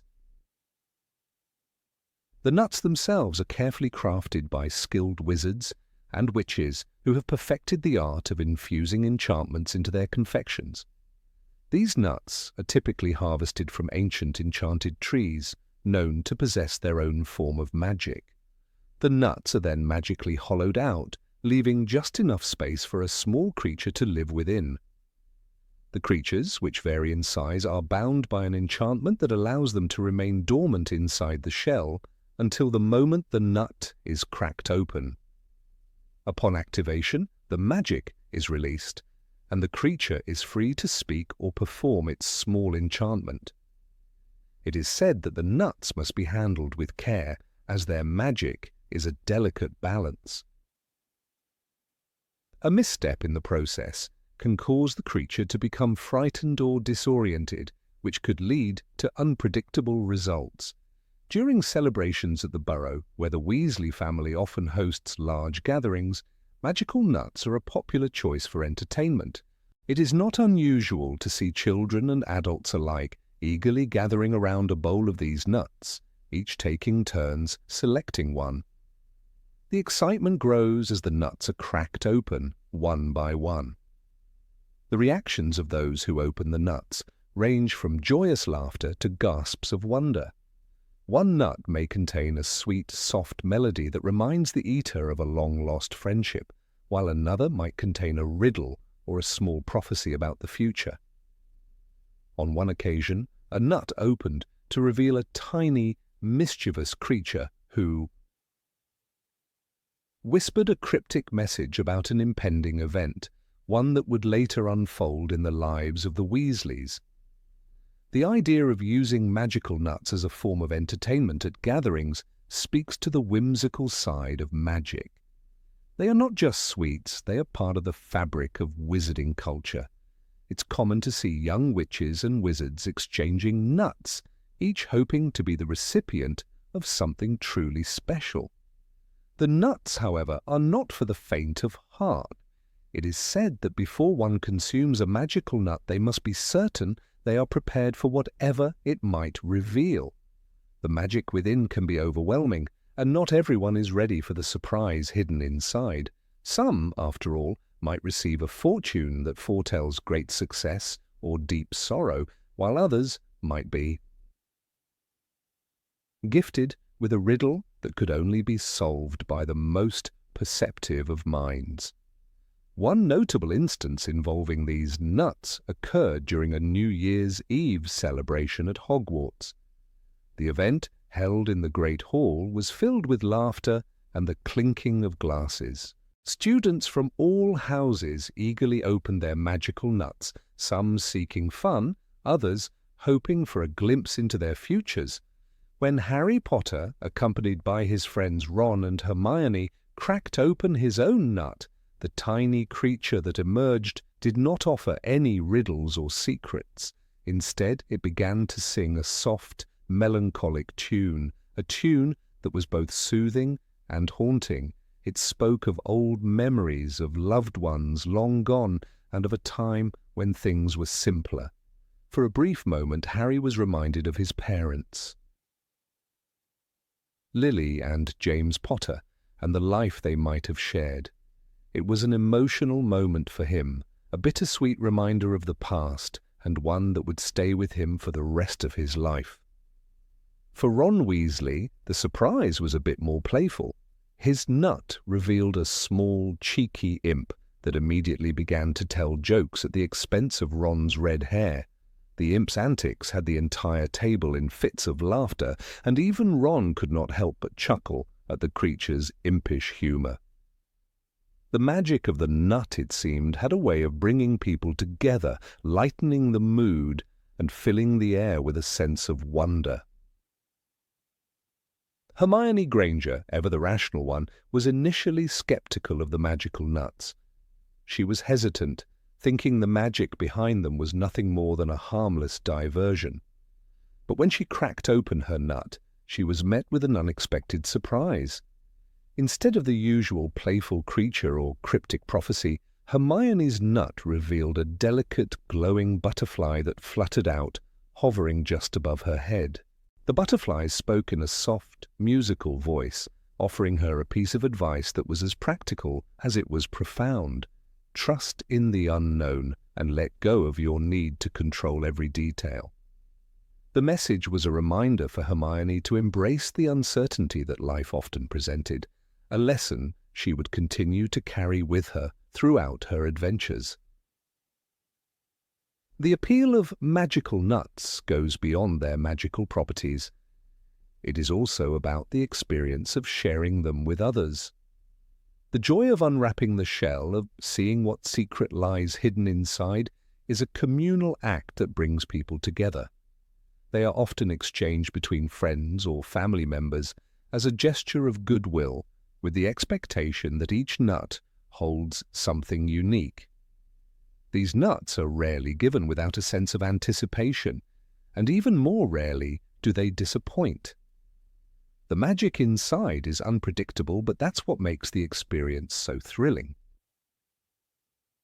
For some, the nuts have a deeper significance, often tied to personal growth or reflection. The magic inside can be a mirror, reflecting the hopes and fears of the eater.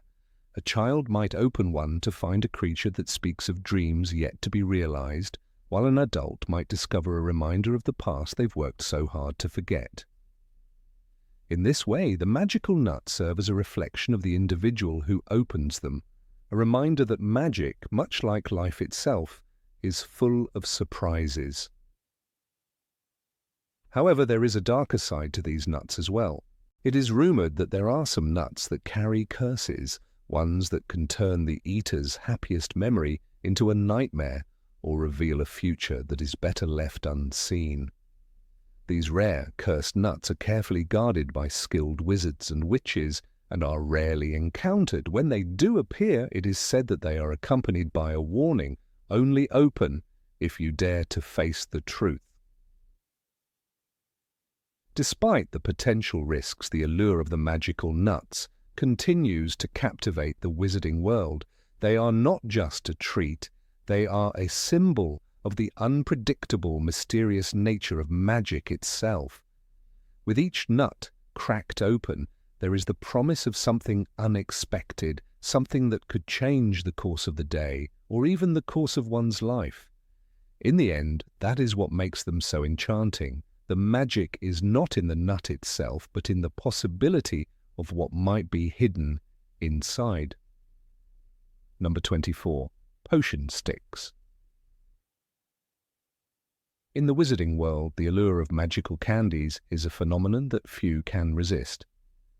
Among the more peculiar and risky confections to grace the shelves of honeydukes and similar magical sweet shops is a treat that goes by the name of potion sticks.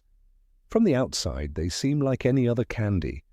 Thin, brightly colored sticks coated in sparkling sugar, offering the promise of a sugary delight. Yet upon biting into them, the magic of these sweets reveals itself in a way that both excites and terrifies. These unassuming treats, packed with enchanted ingredients, offer the potential to brew a potion right inside a wizard's body, or at least something close to it. Potion sticks are a particularly dangerous form of candy, not just because they can yield results so unpredictable, but because the magical potions they simulate can have dire consequences if improperly consumed. When a wizard or witch consumes a potion stick, they trigger a magical process that mimics the brewing of a real potion. Depending on the type of potion stick consumed, the effects can range from subtle and beneficial to outright disastrous. For example, a potion stick of luck might offer an extra boost of confidence and good fortune for a brief time, while a healing potion stick could offer a rapid recovery from minor injuries.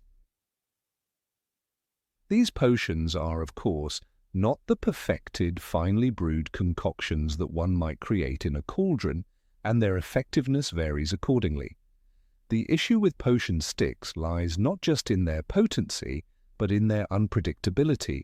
While some wizards may find themselves imbued with the magical effects they expect, others may suffer strange and unintended side effects. Take, for instance, the invisibility potion stick, a popular choice among students of Hogwarts looking for a bit of fun. This sweet is supposed to grant temporary invisibility, much like the standard potion brewed in Professor Snape's class. However, there have been instances where this potion stick, rather than making its consumer vanish from sight, causes their magical abilities to temporarily flicker. In one memorable instance, a student named Edgar Thorne, a fourth-year Gryffindor, tried a potion stick of invisibility during one of his more daring escapades in the Forbidden Forest. Instead of vanishing, Edgar found that he could no longer summon his broomstick to his side, his magic simply evaporating for a full 5 minutes. The problem worsens when you consider the fact that potion sticks are often sold without detailed instructions or safety warnings. It's easy to be drawn in by their vibrant colors and the promise of adventure, but there's always the risk of the potion's effects going haywire. A single wrong ingredient in the candy's enchanted filling can cause drastic, unintended reactions. In one case, a healing potion stick left a wizard temporarily unable to speak, though all his physical injuries had miraculously healed. A side effect of the particular batch, no doubt, but one that left him voiceless for over an hour. The danger of these sweets isn't just in their effects, but in their ease of consumption.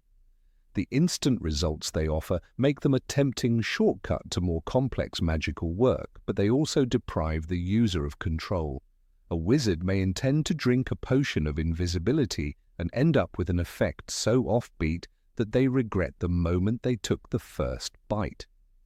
The magical mechanics behind potion sticks are often far more volatile than the process of creating a potion in a controlled setting, like the Hogwarts dungeons. The effects of these sweets, like any magical product, can be somewhat dependent on the user's personal affinity with magic. Not every witch or wizard experiences the same effects from a potion stick, even if they consume the same flavor. Take, for example, the strengthening potion stick, which is meant to grant the consumer temporary enhanced physical strength. For some, it provides the promised benefits: enhanced endurance, extra strength for a short period, and greater agility. However, there are plenty of cases where the candy's power causes a far more dramatic effect. A certain student named Fiona Briggs once chewed on a strengthening potion stick before a Quidditch match. The results were not only immediate, but far more extreme than anticipated. Fiona could barely control her own strength, causing her broomstick to snap under the pressure of her hands. It is not just students and young witches who are susceptible to the chaotic nature of these treats. Even experienced wizards can fall victim to their unpredictable effects. Take Professor Slughorn, for instance. During a dinner party at the Burrow, he casually offered a group of guests potion sticks, which he had apparently brought from a magical confectioner's shop in Diagon Alley. As an expert on potion making, Slughorn believed himself to be immune to the inconsistencies that typically plague potion sticks. Yet, after consuming a refreshment potion stick meant to give a burst of energy, Slughorn found himself rambling for hours, unable to stop speaking, an effect quite far removed from what was intended. The incident was thoroughly amusing to the Weasley family, though Slughorn was less than impressed with his own lack of control. Potion sticks also serve to highlight a deeper truth about magical society, that not all magic is safe, and sometimes even the most ordinary items can be imbued with powerful enchantments. What might appear as harmless fun, a sweet snack, a magical treat, can hide dangers just as real as those found in a dangerous potion-making lab. It is a reminder that magic, no matter how small or trivial it may seem, can always surprise and sometimes even cause harm. It is important to note that potion sticks are not officially approved by the Ministry of Magic. In fact, many magical regulators view them as highly dangerous, especially when sold to young wizards who may not be aware of the risks involved. Despite their popularity, these sweets are often sold under the radar, making their way into the hands of eager buyers without much oversight. The ministry has considered regulating these magical candies more strictly, but the sheer demand for them makes such efforts difficult. It is likely that, much like other magical substances that are less than safe, potion sticks will continue to be sold in the black market, where those seeking a taste of adventure, or perhaps a quick fix to their magical needs, can easily find them. Despite the risks, there is an undeniable fascination with these strange sweets, especially among young witches and wizards who are eager to explore the bounds of their magic. The idea of eating a piece of candy that instantly gives you the effects of a potion is both thrilling and dangerous. It's a shortcut to magic, but like all shortcuts, it can be fraught with peril. In the end, potion sticks are more than just a candy. They are a perfect example of how magic can both empower and entrap.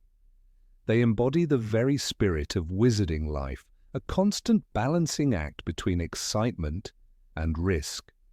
Perhaps this is why they continue to captivate the imagination of young witches and wizards as they venture into a world where magic is both a gift and a gamble. One thing is for certain, however. Potion sticks will continue to be a popular, albeit risky, treat for those who crave a taste of magical adventure, even if the consequences are sometimes more than they bargained for.